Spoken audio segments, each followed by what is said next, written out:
Muy buenas tardes, colegas. Un placer contar en este espacio con una exposición que vamos a tener sobre el derecho a salud, cómo ir instaurando demandas de amparos, cuestiones prácticas, por ejemplo, que fueron surgiendo durante estos últimos días incluso por el sistema Promesa y los reclamos de las buenas prácticas judiciales que salió hace poco también. Así que la idea es poder nutrirnos desde la parte general de cómo instaurar un reclamo de salud hasta las partes un poco más especiales y de actualización, obviamente tratándolo con cierta generalidad y superficialidad en virtud del tiempo que tenemos, pero sí tratando de actualizarnos y tener palabras autorizadas de dos profesionales con mucha experiencia en el área y dedicados a salud, como la doctora Sofía Mastrodomenico, perdón, que es abogada especialista en Derecho a la Salud. Ella se recibió con diploma de honor de la Universidad de Buenos Aires, y también el doctor Dante López, que es magíster en Derecho Civil Patrimonial por la UCA, recibido en la UBA de título de grado y director de litigios del abogado de la salud. Así que les cedo las palabras a ellos para que comiencen a iluminarnos sobre el tema que nos convoca. Bueno, buenas tardes a todos, espero que estén todos bien. La idea, un poco como ahí comentaba Fede dando esta introducción, es compartir una charla entre colegas y bueno, tratar de trasladar los conocimientos que nosotros tenemos para que los puedan tomar y pueda dejarles algo. Así que es más que nada es una charla, sobre todo práctica. La idea es que esto sea, que sea una cuestión más práctica que por ahí teórica. La idea es que se lleven sobre todo eso, herramientas que tengan que ver con la práctica del litigio en temas de amparo de salud. Cuando referimos a todo lo que tiene que ver con la cuestión de lo que son los amparos de salud, lo primero que tenemos que pensar es cuando nos llega un cliente al estudio a vernos por un caso de este tipo. Entonces, lo primero que tenemos que preguntarnos es, ¿cuál es el objeto que vamos a estar reclamando? Es decir, ¿por qué viene nuestro cliente? ¿Se escucha bien, no? Sí, perfecto. No, genial, perdón. Era fundamental eso. Entonces, lo primero que nos vamos a preguntar es, bueno, nos viene a ver una persona, ¿cuál es ese objeto? Entonces, en base al objeto, lo primero que tenemos que entender es qué vamos a estar reclamando. El qué es fundamental. Después, lo otro que tenemos que pensar es a quién y cómo y en dónde. Esas son las preguntas, digamos, primeras que nos vamos a ir haciendo. Entonces, lo primero que pensamos es, bueno, ¿cuáles son los requisitos para iniciar un amparo? ¿Sí?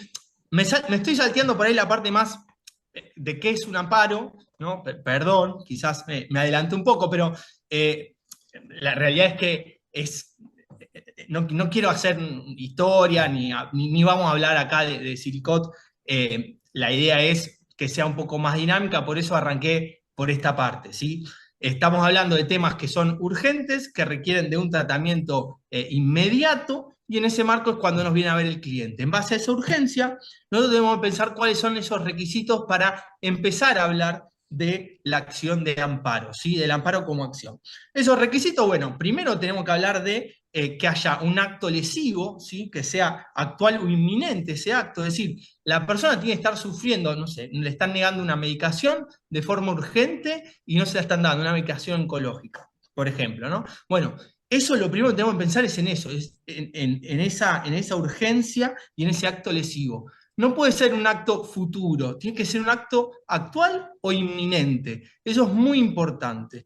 Otra cosa importante es que no se trata de un contenido netamente patrimonial, sino que es una cuestión que tenga que ver, lo que nosotros estamos hablando hoy en día es la salud. Eso como un primer paneo. El otro, bueno, tiene que haber una arbitrariedad, ¿sí? Por parte del particular o de lo que sería la acción pública, y tiene que haber una negativa que sea arbitraria. Es decir, tiene que haber un porqué, es decir, que no esté justificada ese rechazo. Entonces, cuando nos llega el cliente, lo primero que vamos a buscar es por qué se dio esa negativa, ¿sí? O sea, el rechazo, por qué se está dando ese rechazo. Es fundamental tener en nuestro poder el rechazo, digamos, de, no sé, la obra social no está dando ese tratamiento oncológico. Bueno, tenemos un rechazo. El rechazo puede ser tanto por acción, es decir, te lo niego porque no está incluido en el PMO, o te lo niego sin decir un porqué. Esto es muy común en las obras sociales y en las prepagas. ¿Qué hacen? Bueno, dilatan en el tiempo y en esa, para no dar ese cumplimiento, van dilatando, por ahí no dicen exactamente el por qué, y eso hace que tengamos un incumplimiento en base a una omisión. Esto es importante porque uno de los requisitos que nos traban las acciones al principio son la falta del rechazo. Muchas veces las obras sociales no dan un mail diciendo te niego porque no está incluido en el PMO o te niego porque ese tratamiento no es acorde. Entonces ahí a veces encontramos ciertas trabas que es bueno, eh, que es bueno poder identificar. Entonces, necesitamos tener rechazo, tenemos que saber bien en claro qué es lo que estamos pidiendo. Cuando hablamos de temas de salud, acá van a aparecer un montón de ramas que van a hacer a la cuestión.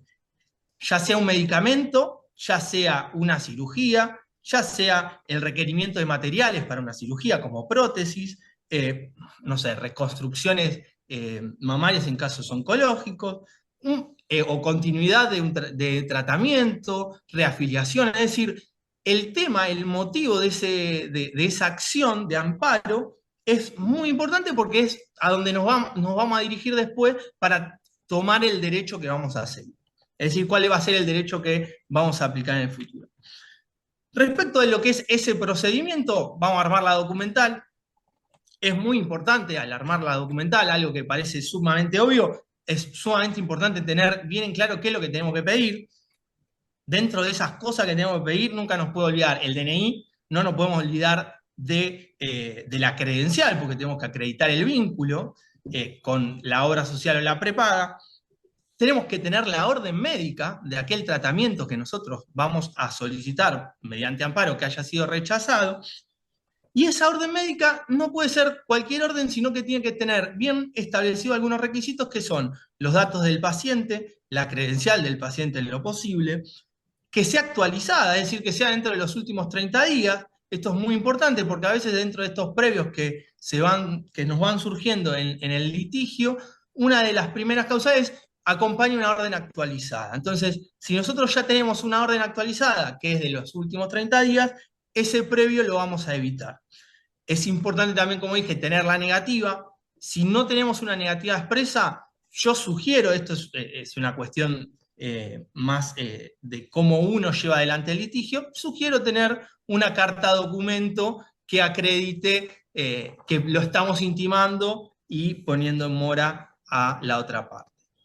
Claro, porque la carta documento hace las veces de la omisión, o sea, el silencio tanto de la prepaga u obra social es válido para entenderse que hay un incumplimiento, ¿sí? Porque lo que estamos intentando demostrar es eso, hay un incumplimiento de lo que es una prestación médica, de un servicio, de lo que fuere, y si no tenemos, que pasa muchísimo en los juzgados federales, por lo menos de Capital Federal en mi experiencia, una negativa explícita, el juzgado empieza a dar un poco de vueltas en esa cuestión. Entonces, está buenísimo el tema de la carta de documento, aunque si bien es uno de los medios de prueba principales que se prefieren para lo que es notificación fehaciente, está la libertad también de medios de notificación, donde colegas han notificado o han recibido notificaciones por las obras sociales o prepagas por WhatsApp y las han tomado también, ¿sí? O sea, no nos cerremos solo a la carta de documento, sino que es amplia la forma de probarse esa negativa. Muchas veces, como decía acá la colega, un oficio sellado por la entidad también es suficiente.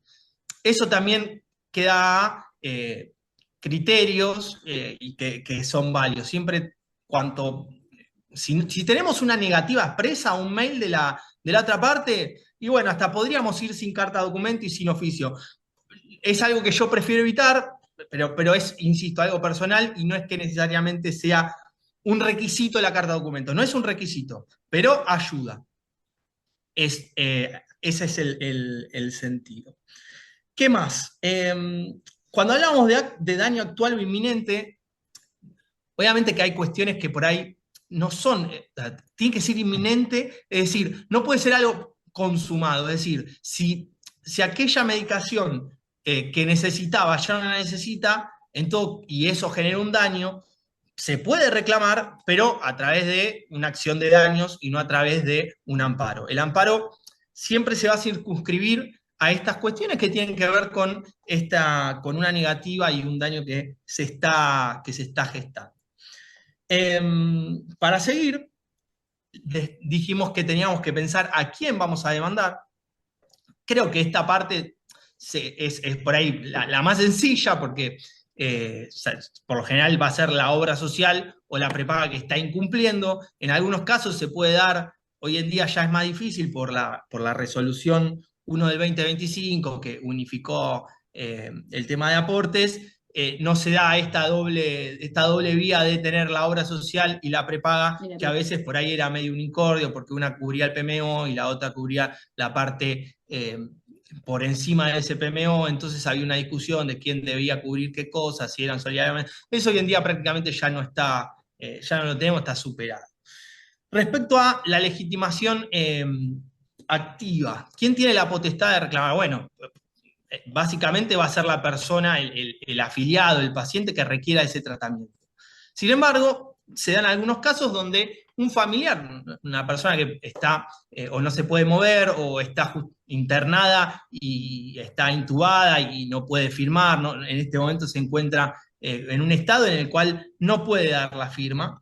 Un familiar directo puede, a través de, en favor de esta persona, firmar el amparo, ¿sí? Es decir, como familiar, en representación de su familiar, más allá de que no tenga un poder, obviamente si tiene un poder, va a poder realizarlo a través de esa personería, pero si no tuviera un poder, un familiar puede llevar adelante la acción. Eso sí, hay que tener en cuenta cuál es el estado de esa persona y siempre avisarle al cliente.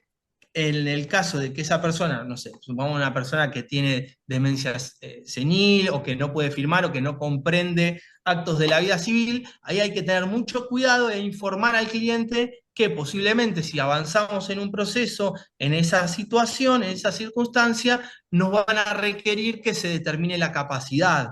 Entonces, ahí hay que tener cuidado, por lo menos dar aviso de que eso puede ocurrir para que después no venga el cliente y me diga, no me avisaste y ahora me están pidiendo que determinemos la capacidad. Entonces, sumado a ese punto, ahí tenemos el que puede demandar. Y nos queda dónde vamos a demandar, ¿sí? Bueno, acá es importante primero saber la regla general que nos indica que el lugar donde, primero vamos a hablar, es justicia por lo general, salvo casos particulares, que ahora los vamos a detallar, es en el fuero federal. Estamos hablando de la ley federal, se aplican las leyes federales por la ley de las obras sociales, 23660, y por la ley de medicina prepaga también. La de medicina prepaga, algunas cuestiones pueden ir por el lado de lo comercial, sobre todo lo que tiene que ver con cuotas, el valor de las cuotas o algunas cuestiones más de índole patrimonial, que pueden llegar a verse por vía de amparo, como fueron, por ejemplo, los aumentos estos por el DNU 7023, pero en líneas generales siempre nos vamos a ir al fuero federal. Dicho esto, es importante primero que observen quién es la obra, en caso que sea una obra social o una prepaga, quién es exactamente esa sociedad, esa obra social. Cuando es una obra social, es re importante que puedan, a través de lo que es la página de la superintendencia, buscar el número de esa obra social, el RENOS. ¿Por qué? Bueno, porque a veces por ahí hay una confusión entre dos obras sociales que tienen siglas muy parecidas y por ahí nos equivocamos en la persona a la que estamos demandando. Puede pasar, por ejemplo, con Hosperi y Hosperi RA, que son prácticamente iguales, nada más que una aplica en Capital y Gran Buenos Aires y la otra aplica en todo el país. No nos pasa solo a nosotros, sino que les pasa a los juzgados, les pasa al personal del ANSES que cuando va a afiliar le modifican la afiliación. Entonces hay que tener mucho cuidado porque cada una tiene un número diferente y ese número diferente te va a marcar a quién estás realmente llevando a juicio.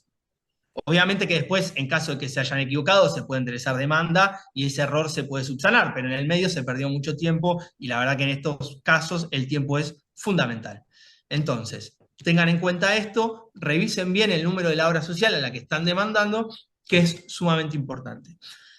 Dicho esto, el siguiente paso es ver que esa obra social realmente sea federal y que no sea particular o local o provincial. Ejemplo, IOMA. IOMA no tiene potestad para reclamar en el fuero federal. Hay que reclamar en el fuero provincial únicamente. ¿Por qué? Porque se rige por otra ley, por su propio estatuto. Lo mismo OSBA en la capital, y también puede pasar con algún que otro plan, no me acuerdo cómo se llamaba, que es un plan también federal que se da en algunas provincias, que también es de índole local y no federal. Una cuestión Entonces, ahí aclaratoria, por ejemplo, cuando sortean en provincia, que lo hacen a través del portal de notificaciones, cuando vayan a la MEP se van a dar cuenta que les puede caer en un juzgado de civil, en uno penal, o sea, no hay como una regla. Se sortean los amparos, pueden caer en cualquier juzgado, ¿sí? Así que no se asusten, a mí me ha pasado, por eso lo digo desde la experiencia, que de golpe me aparecía un inicio en fuero penal, dije, hoy me las mandé, no. Esto pasa porque es así, está establecido de esa manera. Los amparos los resuelven todos los juzgados, entonces se sortean de manera aleatoria, vamos a decirlo de alguna manera, ¿sí? correcto, eso es algo a tener en cuenta cuando se hace un litigio en la parte provincial, que la verdad es un proceso bastante feo, por así decirlo, porque te puede tocar cualquier juzgado y hay juzgados que realmente tienen muy pocos conocimientos sobre estos temas y son un incordio. Pero bueno, es para otro momento. Dicho esto, tenemos no terminé de decir la idea, que es el lugar donde la prestación es exigible. Es decir, ejemplo, si estamos pidiendo una medicación, se entiende que esa medicación es exigible en el domicilio del actor, del afiliado. Acá hay que tener en cuenta si es el domicilio real o si es el domicilio del DNI. Si es el domicilio real y van a litigar en Cava, es importante, si es el domicilio real y no es el que figura en el DNI, es importante que tengan en cuenta poder brindar alguna factura o algo que demuestre que es el domicilio, porque últimamente están bastante celosos con esos temas, y si ven que tienen domicilio, no sé, el último domicilio que figura en el DNI en San Martín, les van a directamente a declarar la incompetencia y lo van a girar a San Martín, aunque esa persona por ahí tenga realmente su domicilio actual y real en Cava. Entonces, si tienen una denuncia de domicilio, una factura que acredite el domicilio, es importante que lo acompañen a los efectos de demostrar que ese es el domicilio actual. Es importante porque eso nos va a determinar dónde, y no es lo mismo ir a San Martín, ir a Cava, que ir a Lomas o Quilmes, o a la jurisdicción de donde fuera que esa persona tenga domicilio. Hay otra excepción que tiene que ver con el lugar donde la prestación es exigible, que por ejemplo en una cirugía. La cirugía no va a ser en el domicilio del actor, sino en el lugar donde efectivamente esa cirugía se haga o esa práctica quirúrgica o médica se lleve adelante. En esos casos va a ser el lugar donde la clínica que va a llevarse esa práctica tiene domicilio. Eso también es algo que lo tienen que tener en cuenta, sobre todo para evitar estos problemas de incompetencia que termine llevando el expediente de un lado al otro, sobre todo porque últimamente ya se fue perdiendo la práctica de dar la cautelar y luego remitir el expediente. Hoy en día están declarando incompetencia, o a veces hasta incluso traslado del fiscal, que es obligatorio, traslado del fiscal, incompetencia. Eso por ahí a veces demora 2 o 3 días, 4, 5, y realmente perder 5 días en estos casos es un problema. Entonces, eso es los requisitos, digamos, básico, cuando tenemos que presentar esta acción. ¿Cuáles son los pasos dentro de la acción de amparo? Es decir, nosotros, bueno, perfecto, tenemos la demanda, hacemos el escrito es un escrito breve, no es un escrito de 50, 60 páginas, es un escrito corto, se explican los hechos, fundamental explicar bien los hechos, qué es lo que pasó, por qué le negaron, qué es lo que le negaron, qué es lo que estoy reclamando, y el derecho también en que me asiste, ya sea porque está incluido en el PMO, si es una prestación oncológica, o una, no sé, la bomba de insulina, por ejemplo, y me dicen, no está incluida en el PMO. Bueno, todas esas cuestiones hay que tenerlas en cuenta al momento de confeccionar la demanda. Si bien hay cuestiones que son genéricas a todos los casos. Lo que tiene la cuestión, todo lo que está referido a la salud es muy casuístico. No hay dos casos idénticos, entonces hay que tener mucha consideración con esto. Y otra cosa, tener en cuenta, dentro ya de la documental que vamos a pedir, como de la prueba que vamos a recabar. Acuérdense que en los casos de amparos no son de una prueba cuantiosa, la prueba está bien reducida, la prueba documental es muy, muy importante. Se puede después pedir algún que otro oficio como para corroborar y darle mayor fuerza a lo que nosotros planteamos.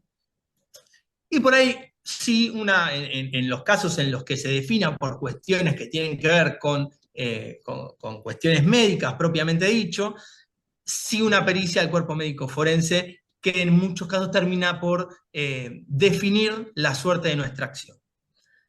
En esos casos siempre es importante tener el respaldo del médico, del paciente.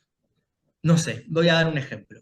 Si tiene que ver con una cuestión de una audiometría para alguien que necesita unos audífonos, es importante tener la constancia de que con unos audífonos se escucha mejor que con los otros. Si es una cuestión oncológica, sobre todo cuando son de altos costos, es muy importante tener el justificativo médico de por qué se está reclamando esa droga. En muchos casos se generan ciertos incordios entre la auditoría médica y el médico que no se ponen de acuerdo y por ahí a veces nos podemos llegar a comer, perdón la coloquialidad, pero nos podemos llegar a ver adversos por el cuerpo médico forense debido a que no está bien justificada la orden por parte del médico. Entonces es muy importante tener esos recaudos y esos requisitos para llevar adelante estas acciones. Un dato de color de esto que está mencionando el doctor son los casos de las prótesis. Habrán escuchado que hay materiales específicos, no todas las prótesis están hechas de la misma manera, y algunas son específicas para determinadas cuestiones de edad principalmente, y otras por las cuestiones óseas de la persona. Bueno, los médicos normalmente lo tienen claro, pero no todos lo hacen, y en la práctica, para evitarnos justamente un rechazo, y un rechazo también en esta instancia, no solo de un pedido de la cautelar, sino también de que nos den o nos validen un elemento distinto al que estamos solicitando, es que se plantee en características y no en marcas, porque hay un error o había un error, bueno, y esto volvió un poquito ahora también con las marcas de medicamentos, digo, esto de poner marcas genera de vez en cuando una rispidez porque dicen, me estás pidiendo una marca de afuera en vez de utilizar la nacional. Y en realidad no tiene que ver con si es nacional o extranjero, sino con las características específicas para esa persona. Bueno, eso es importante también que se lo aclaremos al cliente al momento de recibirlo para entender bien qué es lo que necesita. Entonces, como decía recién, cada amparo es distinto, no hay uno igual al otro, por más de que se parezcan. Entonces es muy importante prestar atención por qué le pidieron eso, en función a qué. Si es algo que realmente tiene que ver con cuestiones físicas de la persona o de salud o lo que fuere, bueno, y la orden no está redactada de una manera donde lo podamos evitar esto de decir, bueno, que le brinden cualquier prótesis que está bien, tenemos que pedir esa nueva reformulación. Esto también pasa mucho, esto es un freno que suele suceder, digo, reformular órdenes y demás, ténganlo en cuenta porque puede pasar y de hecho pasa en la práctica, ¿sí? Dicho esto, la prueba es importante, obviamente, saber qué es lo que vamos a mostrar, que los hechos que nosotros estamos diciendo estén respaldados con la prueba. Obviamente hay cuestiones que a veces por ahí tenemos solamente por los dichos y por ahí no tenemos la negativa expresa, pero siempre es importante acumular bien la prueba para darle mayor fuerza y verosimilitud a la acción. La acción de amparo viene incluida la medida cautelar, pero la cautelar no es la acción de amparo. Es decir, muchas veces hablamos de acción de amparo y parece que estamos hablando de medida cautelar. La medida cautelar es una acción accesoria dentro de un proceso principal. El amparo es un proceso principal, es una acción que es, como escuchamos desde que arrancamos la facultad, la más expedita y cuando no es procedente otra acción. Dentro de esta acción de amparo vamos a tener la medida cautelar. ¿Por qué? Y bueno, porque si estamos pidiendo por una cirugía que es urgente, necesitamos ya que le den la cirugía. Entonces, ¿cómo lo hacemos? Bueno, hay que pedir la medida cautelar, porque si no pedimos medida cautelar y vamos solo con la acción de amparo, más allá de que se pueda pedir como una medida autosatisfactiva, es decir, que se agota en ese momento y que es de prueba mucho más reducida, se va a tener que dar traslado, no va a ser inaudita aparte. Entonces, hay algunas cuestiones que por ahí pueden generar no confusión, sino cierta mayor complejidad. Entonces, siempre cuando pedimos la acción de amparo vamos a pedir la medida cautelar. La medida cautelar, como toda medida cautelar, 3 condiciones sine qua non. La verosimilitud del derecho, es decir, aquello que estamos pidiendo tenga un sustento que pueda ser verosímil. El peligro en la demora, también es sumamente importante, porque estamos hablando dentro del amparo, el peligro de la demora por lo general viene in situ, por justamente cuando hablamos de temas de salud, estamos hablando de temas que son urgentes. Entonces, esos 2 requisitos fundamentales y la contracautela, que siempre es juratoria en estos casos, pero es importante ponerla por una cuestión de que después no nos digan previo, declare juramento, o otorgue una cautelar bajo juramento. Entonces, para evitar eso, siempre hay que dejar en el escrito inicial la contracautela. Llegamos al proceso, iniciamos la acción, pedimos la medida cautelar, y acá se pueden dar varias cuestiones dentro del proceso. Tenemos juzgados como los de capital que dan previo un aviso a la otra parte, es decir, es como una especie de traslado previo para que diga si va a cumplir o no con la medida. Estos es una deformación que se hicieron en los juzgados de Cava y que hoy en día los adaptaron todos están haciendo estos previos. Es habitual, no es algo ¿Es cuestionable? Sí, por lo menos desde mi punto de vista, sí. Primero porque las cautelares son inaudita parte. Segundo porque es un adelanto de un traslado de demanda que no tiene mucho sentido. Pero bueno, la realidad es que ponerse a apelar o recurrir este tipo de previos, lo único que nos hacen es generar pérdida de tiempo a nosotros, lo cual desde mi punto de vista no lo aconsejo. Entonces se le da traslado, y eso ténganlo en cuenta porque es un paso que muchas veces se suscita en los tribunales de Cava. Ahora, en los tribunales, por ejemplo, de San Martín, de Lomas, incluso de Quilmes, directamente si están todos los elementos, pueden llegar a otorgar la medida cautelar. Otorgada la medida cautelar, nosotros estamos obteniendo lo que necesita el cliente, ya sea la cirugía, el remedio, lo que sea, lo estamos dando en primer lugar. Ahora, no garantizamos el derecho de la persona. Eso hay que tenerlo en cuenta. Es decir, con la medida cautelar el proceso no se termina. Lo que se pudo lograr es que se acceda o que se deje de vulnerar el derecho de nuestro cliente, pero no significa que la acción termina ahí. El proceso después sigue, va a haber que correr el traslado del artículo 8 de la ley de amparo, si en caso de que se haga la producción de la prueba, vamos a tener que llevar adelante la prueba, vamos a tener que hacer todos los pasos correspondientes hasta tener una sentencia. Esta aclaración la hago porque en muchos casos suele pasar que hay abogados que por ahí o nunca hicieron una acción de amparo, entonces dicen, bueno, ya tengo la cautelar, ya está, gané el juicio. Y no.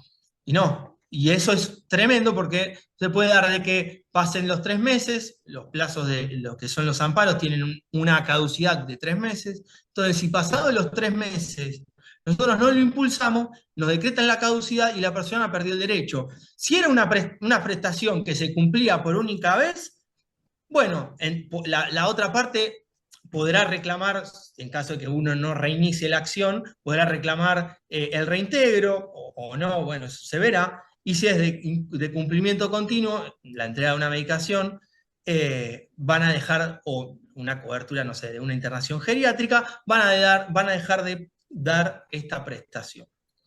Con lo cual es súper importante que la acción de amparo se inicie y se termine. La terminación es la sentencia. En algunos Otra casos suele cuestión. ocurrir que cuando... Sí, dale, Perdón, Sofi. no. Otra cuestión que también se da, no solamente la caducidad, que eso suele pasar cuando uno quizás en el afán de querer agarrar todo, por decirlo de alguna manera, dice, bueno, listo, me cumplieron, me olvidé, y en algún momento el abogado de la otra parte dice, ah, listo, te pasaron los 3 meses, te pongo la caducidad, te pido la caducidad, perdón. Está la cuestión de declaración abstracta. Digo, los abogados que inician el amparo, llegan a cautelar y piden la declaración de cuestión abstracta, porque ya cumplimos. ¿Qué pasa con eso? Tenemos dos problemas ahí, porque a esa obra social, a esa prepaga, no le llega el incumplimiento, no llega nunca una sentencia, no tengo el antecedente después. Entonces, por más de que ahora me cumplió, me operó, está todo bien, vamos a suponer una bariátrica, que después tiene un proceso a seguir de 18 o 20 meses, donde hay que hacer después una reconstructiva, etcétera, etcétera.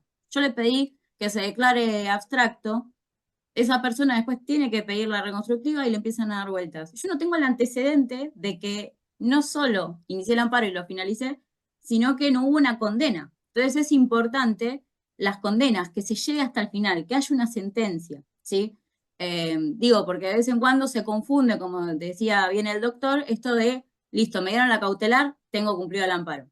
Sí y no, entre grandes comillas, porque en realidad tenemos que llegar a que se condene esa prepaga, esa obra social, para después iniciar una acción de daño si fuese necesario, porque otra cosa importante es que el amparo no tiene objeto económico. Entonces, de golpe la persona dice, pero yo la verdad es que quiero tener una indemnización o quiero ir contra esta obra social, esta prepaga. Bueno, el amparo también forma como un antecedente y con una fuerza pública importante para poder llegar a esa acción de daños y decir, para que yo inicie un amparo, tengo sentencia y además te inicie un daño, ¿sí? Entonces siempre véanlo, digo, en general, de manera global, la acción. Bueno, eso es también fundamental. Una cuestión es que si se declara abstracto, también hay que tener en cuenta lo mismo, si lo que estamos pidiendo y la obligación es periódica, tampoco se puede, por ejemplo, declarar abstracto y también es importante asegurar el derecho a los fines de si hay un incumplimiento el día de mañana, en estos casos, una medicación que es prolongada en el tiempo, poder denunciar ese incumplimiento una vez obtenida la sentencia. Eh, a ver, dicho esto, tendríamos ya que pasar a la parte, digamos, de los previos. No sé, Sofía, si algo más que vos quieras agregar en esta parte respecto de lo que es la medida cautelar. Bueno, la apelación de las medidas cautelares, ¿no? Rechazan, esto es importante también por ahí aclararlo en términos procesales. Por ahí no fue más general y no fue una charla exclusivamente de cuestiones procesales que requieren de una clase particular que tiene que ver con el proceso, pero sí esto es importante. Si a nosotros nos rechazan la cautelar, nosotros tenemos desde que se notifican 48 horas para apelar en el caso de que se trate de amparo. Si es un amparo, los plazos son por hora, no son por día, son por hora, y empieza a correr a la hora siguiente de que recibimos la notificación y ahí tenemos 48 horas para apelar. Es algo a tener en cuenta porque obviamente estamos hablando de plazos muy, muy cortos, con lo cual es importante poder aclarar esta situación del plazo. Y lo aplican esto, para, no crean que no. De hecho, ha sido polémico en su momento cuando fueron los aumentos de prepagas en general, que eran por horas y minutos, que decían no al lugar porque está fuera del plazo para la apelación. Bueno, esto se aplica muchísimo, aunque no lo crean, y más cuando hay volumen, como es en este momento, ¿sí? Que hay un volumen importante de reclamos por incumplimientos tanto de prepagas como de obras sociales. Bueno, y entonces llegamos así a las cuestiones de los previos. Eh, Básicamente tienen que ver con ciertas cuestiones que nos van poniendo en el camino, ciertas barreras que a veces tenemos que ir sorteando para obtener la medida cautelar y después obviamente la sentencia. Todos sabemos que el juez tiene la facultad y el deber de dirigir el proceso. Ahora, la dirección de un proceso siempre va a estar intrínsecamente vinculada con con la acción que se esté pidiendo y con la urgencia y la excepcionalidad que un amparo merece. Es decir, la acción de amparo no se trata de un caso ordinario, no es un juicio de daños, y hay ciertas cuestiones y ciertos intereses, sobre todo los que tienen que ver con la salud y la vida, que el juzgador debe cuidar y debe proteger. Es decir, más allá de que hay, por supuesto, hay imparcialidad, sí tiene que haber se tienen que extremar los cuidados para que el impulso del expediente o la prosecución del expediente sea lo más rápido posible, reducir los plazos, no entorpecer el proceso. ¿Por qué? Y bueno, porque está en juego la vida y la salud de una persona. Entonces, en esos dos polos es que se circunscriben las acciones que nosotros interponemos. ¿Por qué se comenta esto? Bueno, porque muchas veces los jueces empiezan, bueno, previo tal cosa, previo acredite, previo acompañe, previo diga, previo manifieste. Y esos previos a veces son con cierta razón y tienen un porqué, y ese porqué es válido. No sé, tuvimos la desgracia de que cuando juntamos la documental no pusimos la orden médica actualizada. Bueno, previo acompañe la orden médica actualizada. Bueno, eso está fundamentado y en todo caso habrá sido el error de nosotros como profesionales. Ahora, hay previos que realmente no tienen una explicación concreta, o por ahí la tienen, pero realmente desvirtúan el proceso y la acción de amparo. Entonces, en ese juego es en el que nos tenemos que mover. Acá, si se ve en el gráfico, pueden ver lo que es ahora esto de la resolución de la 4912 del 2024, con las guías de buenas prácticas para el cumplimiento eficiente de demandas judiciales del Ministerio de Salud.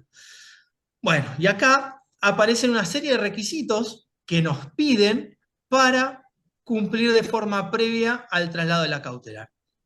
Entonces, En términos Sofía, generales, perdone, en términos generales, el de buenas prácticas es, vamos a decirlo, hablando mal y pronto, un poco de zaraza, pero es lo que viene a ser cómo hay que presentar una demanda al principio. Entonces, hasta ahí uno entendería que lo que están diciendo es, che, completame bien el pedido para yo poder resolver. Pero llega un momento de esta resolución que empiezan a pedir cuestiones como una declaración jurada al médico tratante. Y el médico no les va a hacer una declaración jurada. No hay chance, y si la hay, es raro, que un médico de golpe quiera hacer una declaración jurada, presentar una declaración jurada respecto de si tiene algún tipo de relación con la tecnología que está pidiendo respecto a los medicamentos, que es un poco ahora esta última resolución también que salió. Digo, hay todas cuestiones que son un poco difíciles de sortear y de vez en cuando terminan generando problemas. Esto del plan de salud cerrado también, porque fíjense que en esta resolución habla de en este proyecto habla de dos resoluciones, la 4912 y la 3934. Una refiere al manual de buenas prácticas de salud y la otra refiere a los planes de salud cerrados. ¿Qué es esto? Bueno, se supone que la persona no pudiera atenderse con un médico que no está dentro de su cartilla. Entonces, de golpe, tengo a mi cliente que su médico reumatólogo de toda la vida no atiende más por la obra social que la está asistiendo o el carnet de obra social que tiene y ella lo paga particular, y resulta que no le puede pedir a la obra social determinadas cuestiones. ¿Por qué? Porque lo dice esta resolución. ¿Es apelable esto para ustedes? Bueno, hacemos la respuesta corta, sí, es apelable, porque hay una violación también ahí de los derechos a la salud. O sea, que yo no tenga este médico por cartilla no quiere decir que yo no padezca igual esta cuestión que tengo, ¿sí? Que sea una cuestión reumatológica, que sea mi médico de cabecera o lo que fuere, ¿sí? Pero bueno, ahí es donde juegan mucho las auditorías médicas que nombraba Dante al principio, y son las que también dilatan los procesos, ¿sí? Previo a llegar al amparo y cuando llega al amparo también.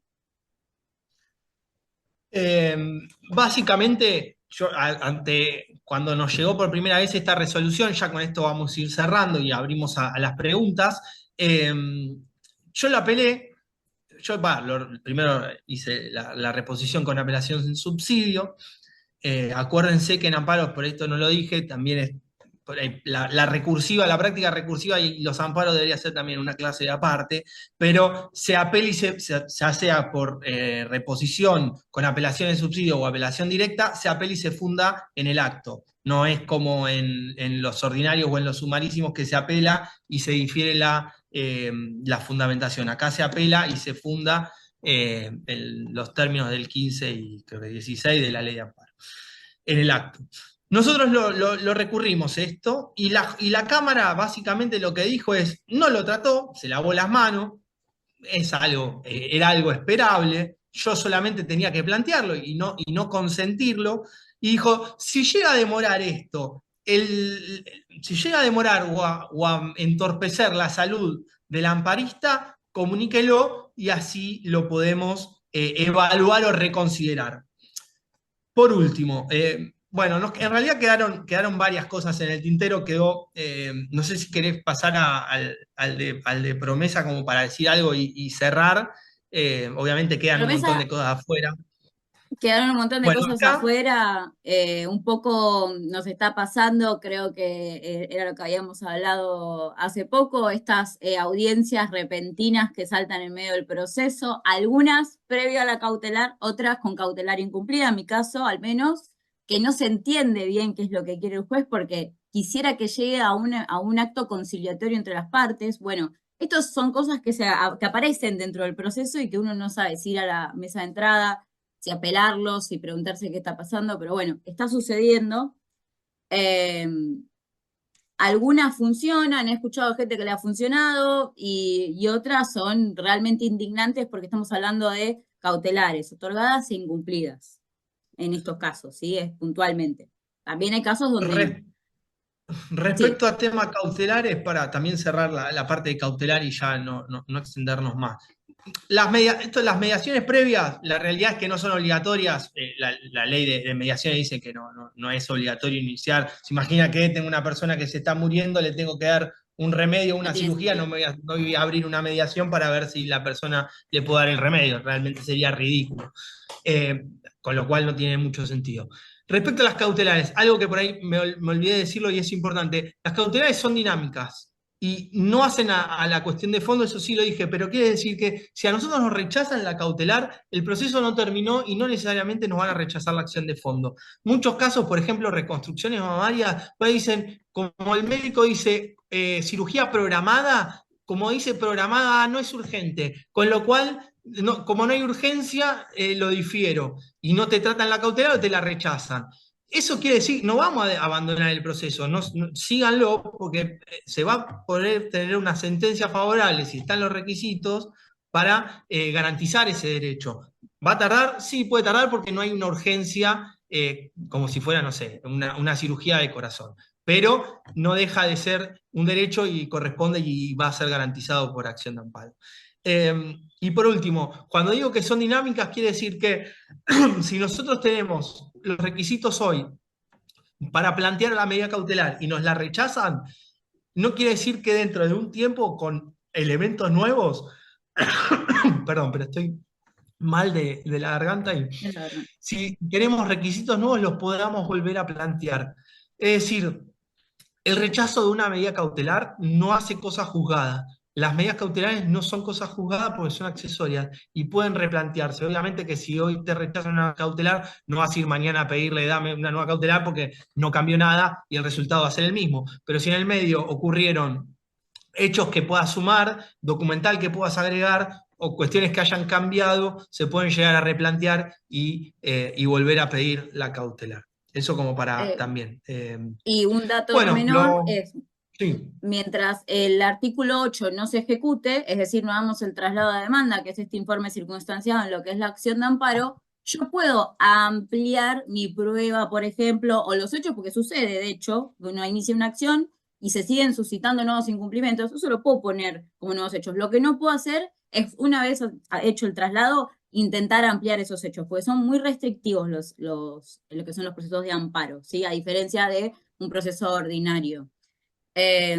Así que nada, y lo de promesa, más de lo que se dijo, no se puede decir, la verdad que es una vergüenza lo que hicieron, todavía no está vigente, quiero que lo sepan, así que no se sorprendan si en 2 meses empezamos a tener previo a resolver la medida cautelar, informe si intentó conciliar. Bueno, no se sorprendan, va a suceder, es más que seguro, pero no es obligatorio. La misma ley de lo que son mediaciones obligatorias lo tiene por excluido y aunque ellos lo agregaron como una situación optativa y por supuesto que en salud no se va a considerar, a menos que sea algo totalmente irrisorio y por eso no pensaría un amparo a una persona, pero podría ser una posibilidad, digo, que podríamos plantearle nosotros como letrados, sí, pero normalmente los casos que nos llegan, y creo que acá estamos todos de acuerdo, son graves, son situaciones que necesitan una urgencia y una celeridad que no se da a través de una mediación, ¿sí?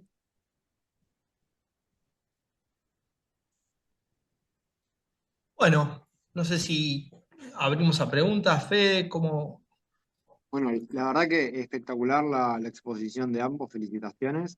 Me pareció también súper claro y importante que nombraron todo el tiempo la acción de amparo, porque escucho a muchos colegas, incluso he leído material de doctrina en la cual se dice recurso de amparo, cuando no es un recurso, no es una vía recursiva, como bien explicaban sobre el recurso de apelación, recurso revocatorio y demás, es una acción autónoma y darle, más allá de que en el lenguaje común lo sienta más importante la gente diciéndole a recurso de amparo, está espectacular que en estos espacios podamos corregir esas deformidades que se fueron produciendo. Luciana levantó la mano, no sé cómo le puedo habilitar a pregunta. Si me ayudan, Paco Sole. Ahí le Y después habilito tengo el la. micrófono. ¿Cómo? Ahí le habilito el micrófono.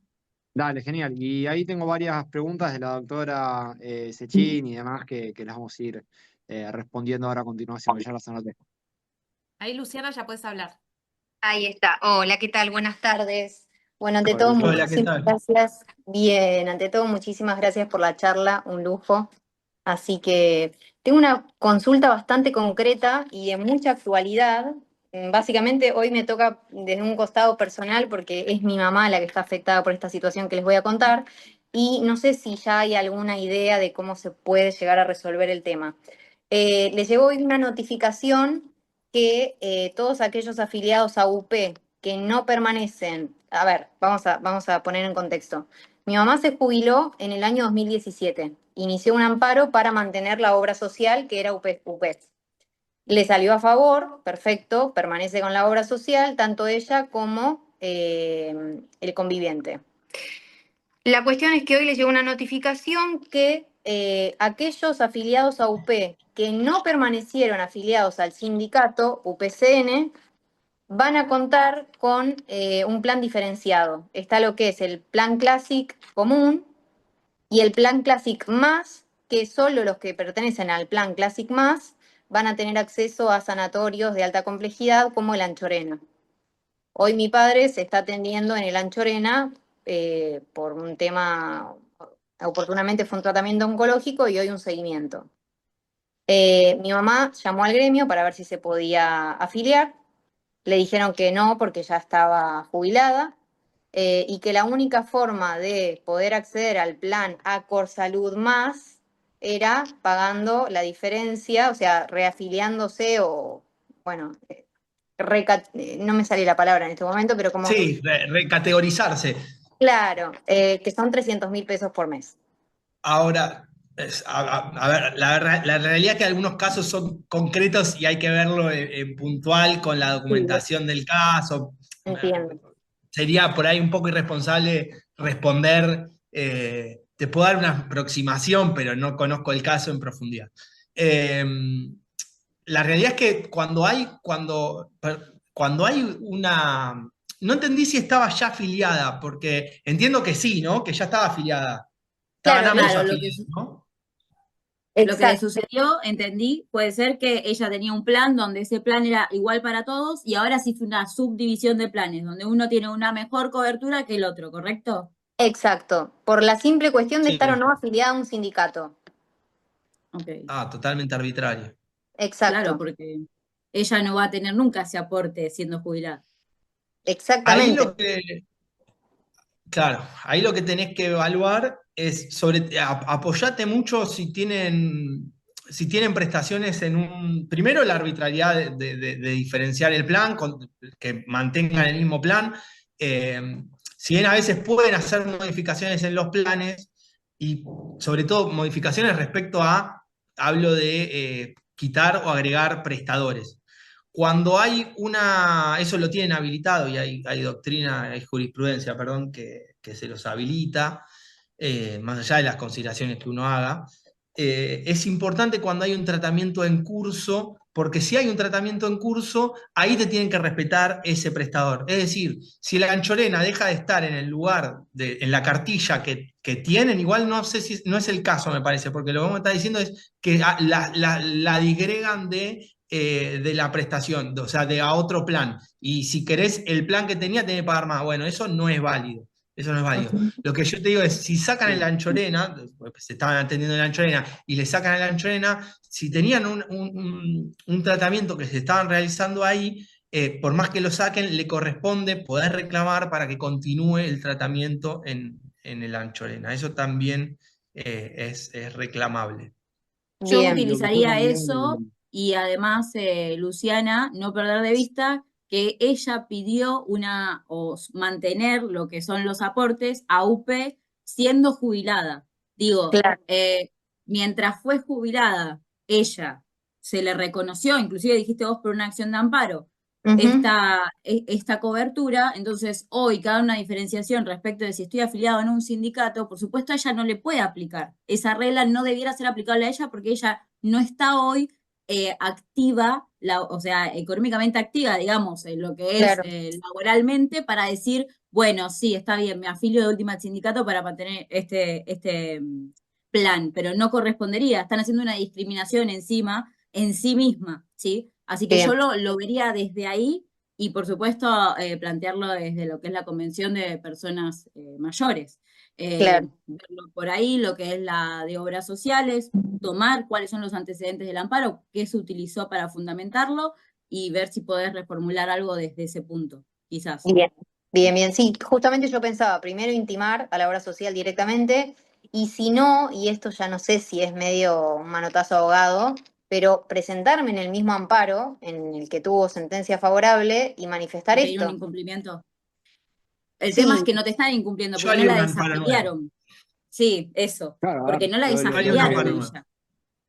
claro. sí, perdón, lo que entendí yo un poco es como que te pusieron un contrato de consumo impuesto por la fuerza Sí, cuando tenías un contrato de obra social, te metieron un contrato de medicina prepaga. Eso es lo sí, que yo llegué a entender. Es como, sí. no sé si es el mismo amparo.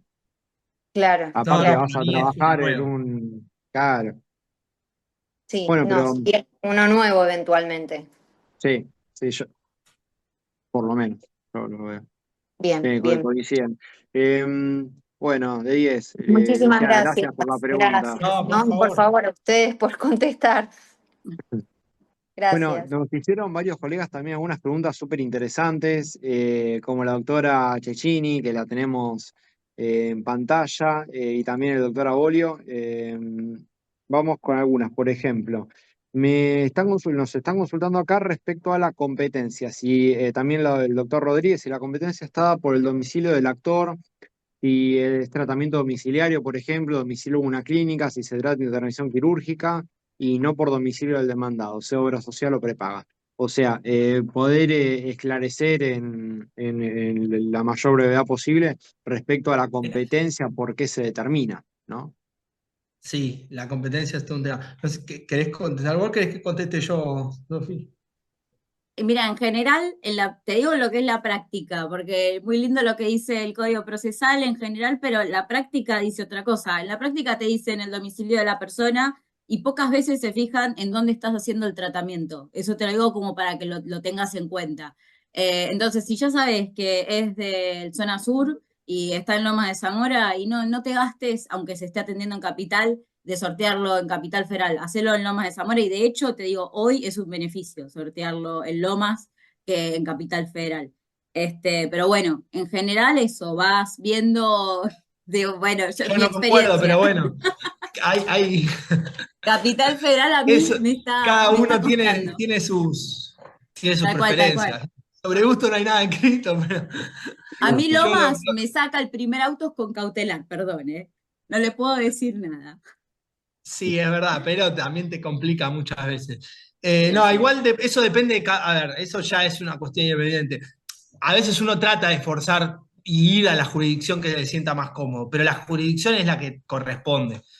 Si no, a veces por ahí podés meter la pata. Como regla Y general, el dilatás. domicilio del actor. Como regla general. El domicilio del DNI te diría. Insisto con esto, si el domicilio real, y acá podés jugar, si vos tenés un domicilio, no sé, real en Cava y él tiene domicilio en el DNI en Avellaneda, a Avellaneda le corresponde Quilmes, por ejemplo. Entonces, bueno, fíjate vos qué te conviene. Cava. Eh, ahí podés jugar un poco para dónde querés ir. Si querés ir a Cava y, bueno, acreditale todo, le acreditar una factura o la denuncia de domicilio de la policía, listo, no te van a decir nada, va a entrar perfecto. Si querés ir a Bien. Quilmes, bueno, con el DNI ya está, listo, nadie lo va a reclamar. Respecto de el domicilio de la clínica, si es una cirugía, y sí, corresponde. Ahora, cuando es medio que si está reclamando, no sé, diferentes cosas, medicación, prótesis y cirugía, y se vuelve, yo, por la duda, el domicilio del actor. Por la duda, el domicilio del actor. Eh, el del demandado, no, porque no es un ordinario. Entonces, insisto, la regla no dice el domicilio del actor, sino donde la obligación es exigible. Es decir, donde debe ser el cumplimiento de la obligación. ¿Cuál es el cumplimiento de la obligación? El domicilio del actor. La entrega de la medicación es el domicilio del actor. Por eso digo, bueno, en la cirugía a veces debería ser el lugar de la clínica, pero muchas veces no te lo toman. Eh, qué sé yo, a mí, ahí sí tuve, mismo caso, experiencias diferentes. Es decir, he planteado por domicilio de la clínica y me han dado la competencia y en otro juzgado del mismo lugar, de poner Java, me ha dicho no, incompetente. También juegan, eso también hay una cuestión de el juzgado que te toca, si se quiere desprender de la causa, porque está hasta acá, y bueno, se va a agarrar de lo que sea para sacarse la causa de encima. Eh, pero un poco ese es el pantallazo. No sé si se respondió la pregunta. Yo tengo entendido que sí. Sí, sí, sí, súper, súper claro. Nos consultaron, te hago una serie a Sofi, tanto a Sofi como Ah, Dante, una serie de sí, preguntitas sencillas. Por ejemplo, sí, Fuero Federal se sube por PJN. sí. Fuero Todo lo que Federal, es federal PJ. va a PJN. Y la Bien. matrícula, algo que no dijimos, tema matrícula. Tema matrícula clave, clave, clave. Eh, nosotros, para poder entrar en lo que es amparo y fuero federal, acá no tiene que ver con la acción, sino con el fuero en el que estemos litigando, porque la acción de amparo, si es contra una obra social que está dentro del RENOS y es federal, porque le aplica la ley federal, la 23.660 y 661, corresponde el fuero federal, es decir, por materia es el fuero federal. Ese fuero federal, ¿cómo voy a litigar? Primero, matrícula federal. Si tengo matrícula federal, puedo litigar en cualquier parte del país con esa matrícula, en cualquiera. Pero yo tengo en domicilio en Cava, ¿y cómo hago para litigar en Ushuaia? Sí, podés ir a litigar en Ushuaia contra matrícula federal. No requiere más nada que eso. También se puede litigar en el fuero federal o sea, con la matrícula local, pero obviamente en la jurisdicción de esa localidad. Lo explico un poco más. Si litigo en Cava, yo puedo utilizar la matrícula de Cava, es decir, la matrícula que tenemos todos, en el fuero federal de Cava. Ahora, si yo voy a provincia, no puedo litigar con mi matrícula de Cava. ¿Me explico? Ahí necesito o la matrícula federal o la matrícula provincial. ¿Sí? O sea, esos serían los requisitos de matriculación. La matrícula, Bien. ya que entramos en el tema de matrícula federal, se tramita desde el mismo portal donde ustedes suben la documentación para tramitar lo que es la matrícula de Capital Federal. Ahí hay un ítem que permite para ya hacer el pedido de la matrícula federal. Yo por lo menos la saqué en La Plata, bastante informal todo, sube todo por mail, le dicen que no se comunique nadie, ellos después le van a mandar un mail cuando la pueden ir a retirar. Es una hoja, chicos, no se hagan ilusiones, van, la plastifican y se terminó el carnet de la biblioteca Este cuando papel, estábamos en primaria. lo tengo que ir a Esto, plastificar, es este papel. No, pero impresentable, pero bueno, plastifica, habilita. dale.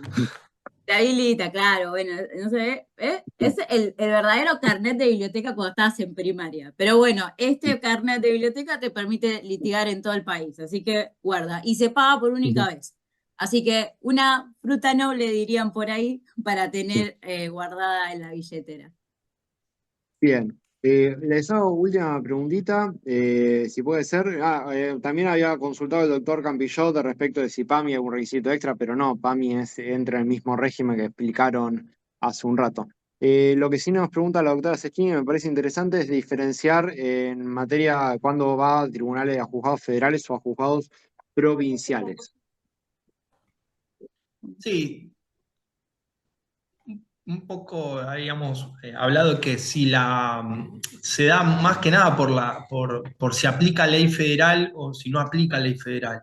Las obras sociales en general, que están incluidas en la Superintendencia de Salud como obras sociales, eh, y les aplica la 23660, le aplica el fuero federal. Fácil, entras a Superintendencia de Salud, buscas la obra social que querés y si te aparece ahí registrada con un número de RENOS, que es RNOS, ese es el número, digamos, de esa obra social. Si tiene ese número, es ley federal. Excepcionalmente, aplica el régimen local, pero, insisto, es IOMA en provincia porque tiene una ley particular, OSBA en Cava, creo que es, sí, OSBA en Cava, que es el de municipales de Cava, que le aplica una ley local, entonces vas a Cava, no puedes ir al fuero federal, y cuando a esto hay que decirlo también, si es fuero local, no vamos a ir con la matrícula federal porque tenemos que ir con la matrícula, digamos, provincial y la matrícula de Cava, Bien. porque no es materia federal, Espectacular. es materia local. Y OFE era, no me acuerdo ahora, hay un plan, sí, PROFE, ¿no? PROFE, el programa Incluir Salud, que también es provincial. Esto se da mucho en las provincias. Era una caja que pasó, creo que era nacional y en un momento pasó a las provincias. Entonces, como le dieron la competencia esa a las provincias, eh, directamente quedó como local, todo lo que tiene que ver con esto incluir salud. El filtro más sencillo igual es entrar en la superintendencia y buscar el listado, chicos. Más Sí, sencillo. sí, No, lo que no sí, eso aparece es lo en la más fácil. superintendencia se excluye del fuero federal, va a fuero provincial o local, en este caso, lo que pasa con IOMA, por ejemplo, ¿sí? Pero si aparece en el listado de la superintendencia, quiere decir que es fuero federal. Va a poder sortearse en el fuero federal, ¿sí? Lo mismo las prepagas también van al fuero federal, Va al federal. salvo que sean cuestiones económicas. Cuando hablamos de cuestión económica hay que ser finos, porque hay cuestiones económicas que son materia de amparo y hay cuestiones económicas que no son materia de amparo. Esto también es interesante respecto a, no sé, el reintegro, por ejemplo, ahí no te lo van a dar por vía de amparo. Ahí vas a tener que iniciar el daño y pedir los daños y perjuicios y pedir el reintegro. Y ahí podría llegar a ir a ley comercial. O Si es una una... mediación de consumidor, ojo, ¿eh? Recuerden Bueno, que también, sí, sí. digamos, nuestro cliente, que a la vez es paciente o afiliado de ellos, está amparado por la ley 24240, con lo cual no deja de ser consumidor. Entonces, bajo este mismo criterio, si yo tengo lo que está diciendo el doctor, una cuestión de reintegros porque no correspondieron los descuentos o lo que fuere, quizás en una mediación lo resuelvo. Ojo Bien. con quizás pensar en extremarse y capaz que ya tengo el amparo, tengo una cautelar y estoy pidiendo reitero y ya con la mediación me lo resuelven sin tener que iniciar un daño en sí mismo, ¿sí? Bien, gracias, Sofi. Bueno, tuvimos, la verdad que muchas preguntas, mucha participación. Ahí acotan también que APROS en Córdoba. Eh, la verdad que muchísimas gracias por la exposición, estuvo increíble. Quedaron algunas preguntas sin responder porque son también temas que nos amerita poder tener encuentros un poco más extendidos. Así que, si les parece, vamos trabajando en tener otros encuentros en el marco de la Comisión de Salud para poder ir abarcando otros temas o tal vez de manera un poco más profunda, temas que invocaron hoy tanto Dante como Sofía con mucha nitidez. Así que, si les parece, vamos trabajando para programar un nuevo encuentro y volvernos a ver en otro entonces. Respecto a la presentación que estuvieron compartiendo, la que trabajaron, que también sirve mucho como material bibliográfico, la vamos a estar subiendo al Instagram de Abogados del Fuero. Así que, por medio de las redes sociales, vamos a estar en contacto para poder llegar a tener todos esta presentación, ¿sí? Y que sea útil al momento de litigar. Por otro lado, por último, además de felicitar a los expositores que obviamente dieron una clase magistral, los invito a formar parte de la Comisión de Salud, para lo cual nos pueden escribir a salud@abogadosdelfuero, en la cual estamos siempre a disposición de los colegas para poder ir respondiendo consultas. Tenemos un grupo de WhatsApp también, en el cual vamos colaborándonos entre todos, no solamente ahí lo compartió para hacer copy-paste directamente. Eh, y bueno, en la comisión estamos a disposición no solo para poder responder consultas, sino también para colaborarnos entre colegas, para ayudarnos en diferentes jurisdicciones, por ejemplo, diligenciamiento de oficios, consejos, lo que haga falta, estamos todos a disposición. Así que, dicho esto, no sé si quieren aportar algo, Facu, Sole. No, simplemente que sé que quedaron Quedamos muchas claros. preguntas por responder, tomen nota del mail y bueno, las van a responder los chicos ahí con mucho gusto. Y me parece que ustedes deberían ya estar pensando en hacer un café jurídico, un after, algo presencial con toda esta convocatoria y con todo este caudal de colegas que tienen interesado en este foro, ¿no es cierto? Que es tan importante y tan necesario que la verdad que estuve escuchando atentamente y me parece fabuloso todas las opciones y todas las posibilidades que hay, chicos. Felicitaciones. Cuando Gracias, Facu, gusten. sí, felicitaciones Obviamente. a Dani y a Sofi. Y si quedaron preguntas, obviamente también las podemos contestar por Tienen mail, un no tengo grupo, ¿no? ningún. También ustedes. Sí, y en el grupo de WhatsApp también de la Y Comisión de lo Salud pueden de dejar Abogados el del grupo de Fuero. WhatsApp en el chat para que la gente se clique. Pues yo no estoy en el grupo ese, pero lo pueden dejar también si quieren. Ahora lo Sí. copio. De todos modos, generalmente, Importante, obviamente, cuando hacemos el presencial también se replica en vivo. Así que siempre están las dos opciones, las dos modalidades, presencial y virtual. Ahí está el chat de Abogado de la Salud. Los que quieran, los esperamos unos minutitos antes de cerrar para que puedan hacer ahí clic y pedir autorización e ingresar al grupo.